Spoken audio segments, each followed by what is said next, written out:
네, 안녕하세요 여러분. 고백뉴스의 김주영 기자입니다. 오늘은 여러분들과 새로운 코너로 인사를 드리게 되었습니다. 이름하여 기익자, 기사 읽어주는 기자 코너입니다.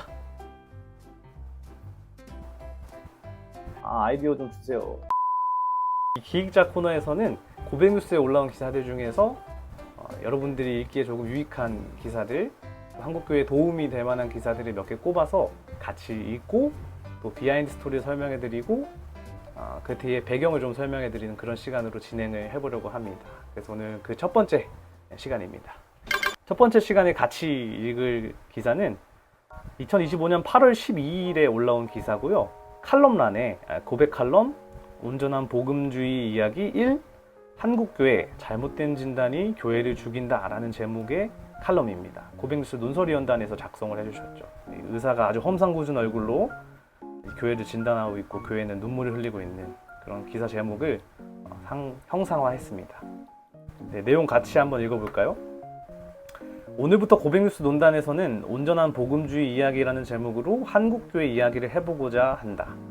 인정하고 싶지 않지만 작금의 한국교회가 위기와 쇠락의 길에 접어들었다는 사실에는 그 누구도 이견이 없을 것이다.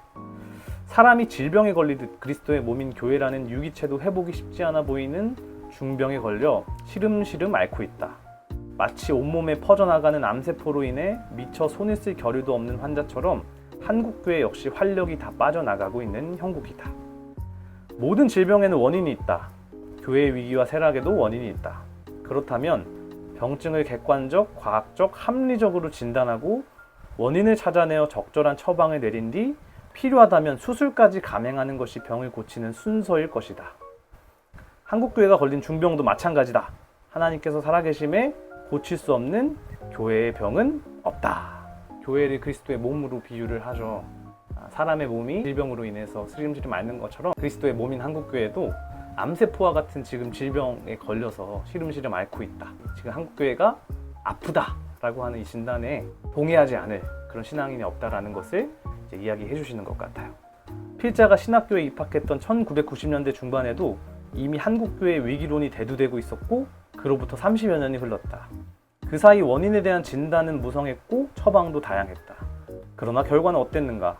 한국교회는 회복은커녕 점점 더 깊은 수렁으로 빠져들었다. 이쯤 되면 물어야 한다. 우리가 질병에 접근하는 방식에 무엇이 문제였는가? 무엇을 놓치고 있었는가? 저는 개인적으로 이 문장 읽으면서 조금 감동했어요. 저도 이제 2010년대, 2020년대 신학교를 다녔는데 신학교에 그 채플에 오시는 목사님들마다 이야기하시는 게 전도사님들 사명감이 너무 부족합니다. 저희 때는 전도사님들 세속에 물들었습니다. 이렇게 이야기를 하시거든요. 그런데 제가 생각하기에 나는 목회 초년생이고 목사님들이 20년, 30년 목회하셨는데 그럼 한국교회 잘못된 현실은 목사님들한테 무튼 목소리를 내주셔서 너무 감사했다. 이제 그런 취지의 이야기였습니다. 결론부터 말하겠다. 병의 진단이 전혀 신앙적이지도 객관적이지도 합리적이지도 않았다. 의사가 환자의 상태를 보며 진단을 내릴 때 가장 먼저 해야 할 일은 선입견을 멈추는 것이다.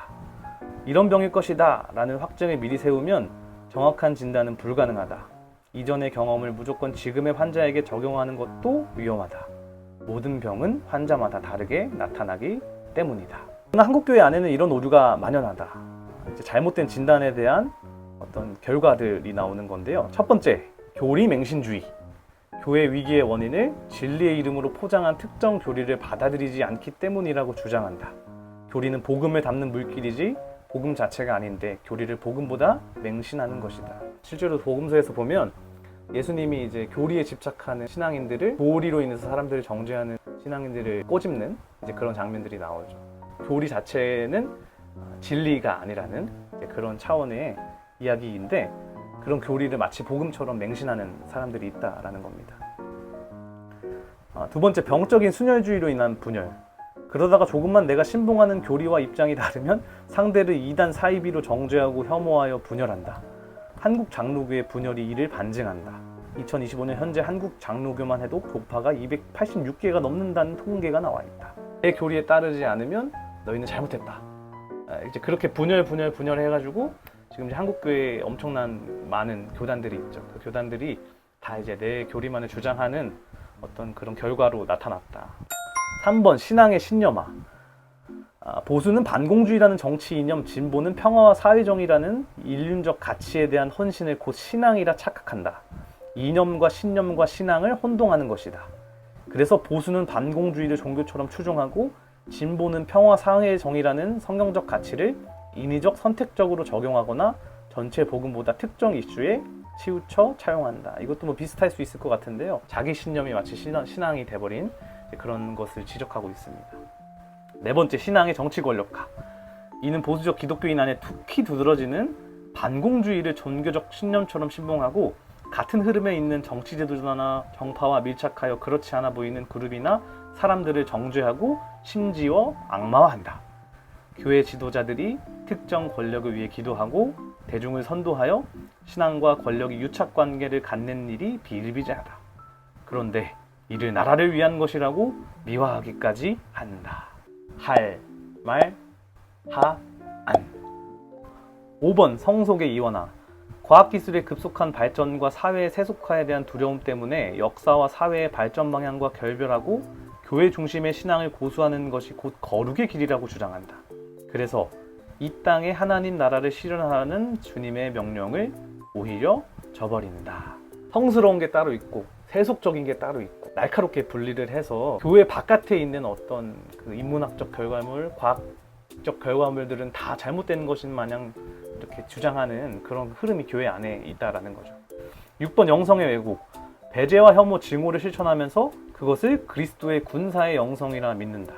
우리의 장수이신 그리스도의 참된 군사는 주님의 사랑, 화해, 평안, 자비로 무장해야 하는데 말이다. 마치 내가 생각하는 어떤 신념, 신앙 교리에 맞지 않다고 생각하는 사람들을 차별하고 배제하고 혐오하는 것이 정당한 것처럼 그렇게 행동하는 신앙의 모습들이 그리스도의 영성, 바른 영성인 것처럼 왜곡되어 있다라는 것입니다. 7번 마지막, 성경 해석의 경직성.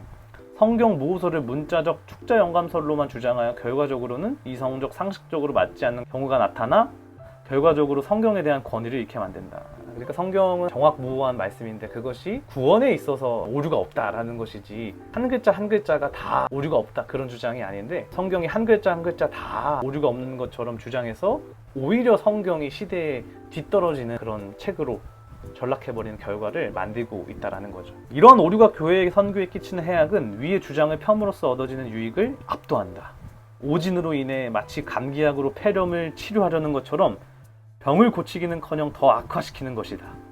그 해악의 결국 교회가 스스로 사회와 담을 쌓게 되고 선교의 길을 막는다. 무엇보다 성도가 하나님을 잃어버리고 방황하게 만든다. 그러면서 우리는 위기를 외친다. 정작 위기를 만든 것은 잘못된 진단을 옳다고 믿은 우리 자신인데 말이다. 앞으로의 여정, 온전한 복음주의를 향하여.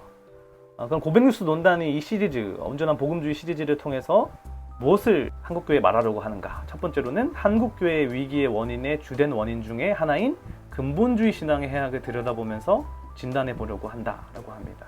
이 근본주의 신앙이 복음주의라고 이렇게 착각되면서 한국교회 안에 많이 들어와 있어요. 그래서 그런 해악들을 좀 살펴보는 것으로 온전한 복음주의 시리즈를 이어가 보려고 하고, 두 번째로 이에 대비하여 성경과 교회 역사 속에서 검증된 온전한 복음 혹은 온전한 복음주의가 무엇인지 탐구하려고 한다. 그래서 독자들로 하여금 바르고 복음적이고 성경적인 신앙이 무엇인지를 분별할 수 있는 안목을 주고자 한다. 온전한 복음이란 그러면 무엇인가? 그것을 좀 살펴보는 시간으로 온전한 복음주의 이야기 시리즈를 가보려고 합니다. 이 기사 댓글을 한번 볼까요? 베스트 댓글 박준땡님. 큰 소망을 주는 글 감사합니다. 의사의 가장 중요한 임무는 진단입니다. 진단에 오류가 있으면 그에 따른 처방과 치료는 오히려 독이 되고 건강을 악화시킬 뿐입니다. 우리나라 교회에 대해 바르게 진단하는 위의 글을 읽으면서 이제야 온전한 복음주의를 회복할 수 있을 것이라는 소망을 갖게 됩니다. 선입견으로 인한 오류가 만연한 한국교회에 끼치는 근본주의의 해악을 바르게 이해하고 교회를 병들게 하는 질병의 원인을 제대로 진단한다면 주님의 몸된 교회를 회복시킬 수 있을 것이라고 믿습니다. 이제 이런 글은, 댓글은 이제 따봉. 다른 댓글도 이번엔 조금 비판적인 댓글인데요. 정땡님, 틀렸다. 당신의 진단은 기초와 원칙이 잘못되었다. 현상은 얼마든지 잘못될 수 있고 변할 수 있다. 왜 체조 생활도 안 되는 하층민 목회자가 많은가? 왜 개신교는 이단 양성소인가? 생각해보라. 그래도 이 시리즈를 읽으면서 생각이 조금 바뀌실 수 있기를 소망하는 마음으로 따봉 누르겠습니다. 따봉. 기익자 첫 번째 시간 이렇게 진행을 해봤는데요. 두 번째 시간에도 유익한 기사로 찾아오도록 하겠습니다. 안녕.